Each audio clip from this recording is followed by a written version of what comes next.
ચાલો ગુજરાતની 2026ની teacher aptitude test એટલે કે TATSની સત્તાવાર જાહેરાત પર નજર કરીએ. આ ખાસ માહિતી એવા ઉમેદવારો માટે છે જેઓ માધ્યમિક શાળાના શિક્ષક બનવા માંગે છે. તો આજે આપણે જાણીશું કે આ નવી પરીક્ષા શા માટે છે, તારીખો, લાયકાત અને બીજું ઘણું બધું. તો સવાલ એ છે કે આ ફેરફાર શા માટે? આ રાષ્ટ્રીય શિક્ષણ નીતિ 2020 અને મિશન સ્કૂલ્સ ઓફ એક્સલન્સને લીધે છે. ધ્યેય એવા શિક્ષકો શોધવાનો છે જેઓ 21મી સદીના કૌશલ્યો જેમ કે ક્રિટિકલ અને ક્રિએટિવ થિંકિંગ ધરાવતા હોય. ચાલો હવે સૌથી મહત્વની વાત પર આવીએ. કોણ અરજી કરી શકે અને ક્યારે? આ રહ્યું ઓફિશિયલ શેડ્યુલ. આ બધી તારીખો નોંધી લેજો, ખાસ કરીને રજિસ્ટ્રેશન અને પરીક્ષાની. લાયકાત સરકારી ધારાધોરણો મુજબ છે. અને હા, છેલ્લા વર્ષના વિદ્યાર્થીઓ પણ અરજી કરી શકે છે. અરજી ફીની વાત કરીએ તો જનરલ કેટેગરી માટે ₹500 અને અનામત વર્ગો માટે ₹400 છે.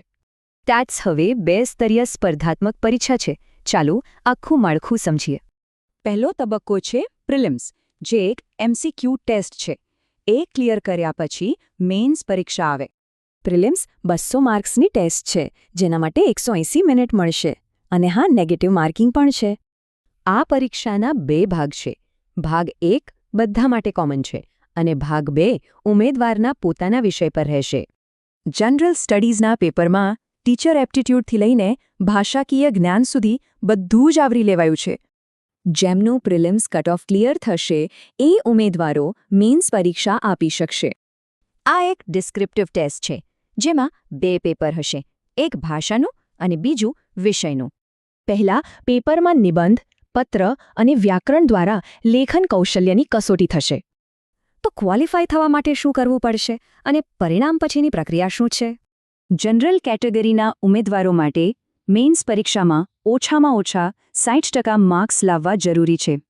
જ્યારે SC, ST અને EWS જેવા તમામ અનામત વર્ગો માટે ક્વોલિફાઇંગ સ્કોર 55% રાખવામાં આવ્યો છે. એક વાત ખાસ યાદ રાખવી કે આ પરીક્ષા ફક્ત યોગ્યતા માટે છે. તેનાથી સીધી નોકરીની ખાતરી મળતી નથી. આ પરીક્ષાનું મેરિટ લિસ્ટ આગામી TATS પરીક્ષાનું લિસ્ટ જાહેર ન થાય ત્યાં સુધી માન્ય ગણાશે. આ નવી પરીક્ષા એવા આધુનિક શિક્ષકોને શોધી રહી છે જેઓ ભવિષ્યના શિક્ષણને નવી દિશા આપવા તૈયાર હોય.